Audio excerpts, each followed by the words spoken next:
is Seay, and this month is Oral Cancer Awareness Month. So we are going to demonstrate for you what an oral cancer screening looks like in our office.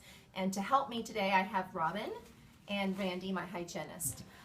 There are 6 steps that you want to look for when doing an oral cancer screening. So let's go ahead and lay Robin back, and let's give it a whirl.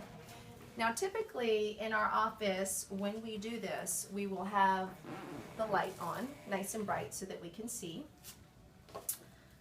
But as you can see here, just for the purposes of demonstration, I'm going to turn it off so you can see a little better.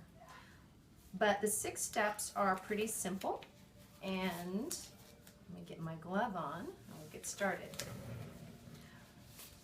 We're going to start with what we call the neck caress. So we can have the patient put their chin up so that you can visualize everything, and you want firm pressure, feeling for lymph nodes, swollen glands. Sometimes patients have more skin, more tissue. When that's the case, just make sure you really hold the skin taut so that you can feel everything, okay? And it's okay, sometimes you have to have the patient move your head to the side just a bit so that you can really feel it and have the skin taut. Okay, great. So that's the neck caress. The next thing we're going to do is what we call just the tongue with the gauze. So what I have Randy do is take a piece of 2x4, fold it in half, and tell the patient to stick their tongue out. Great. You're looking for the sides of the tongue, making sure that it looks pink, healthy, no red, white lesions. Great. Have tongue to the roof of the mouth. Good.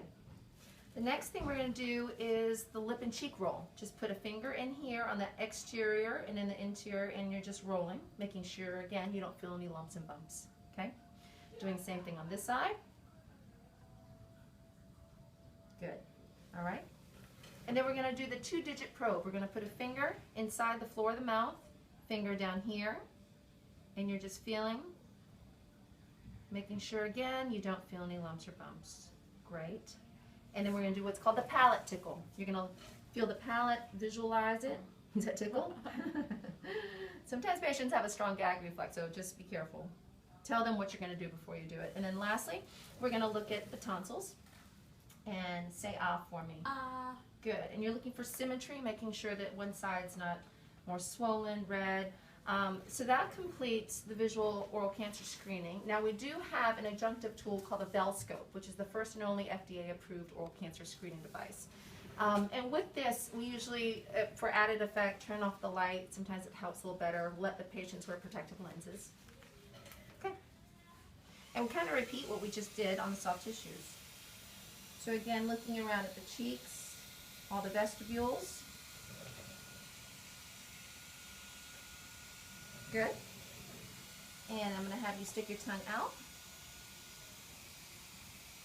And this enables us to see tissue, unhealthy tissue that fluoresces at a different wavelength than normal healthy tissue would. So it's just an added benefit than what we do. Tongue to the roof of your mouth? Right. Than what we do with our own eyes.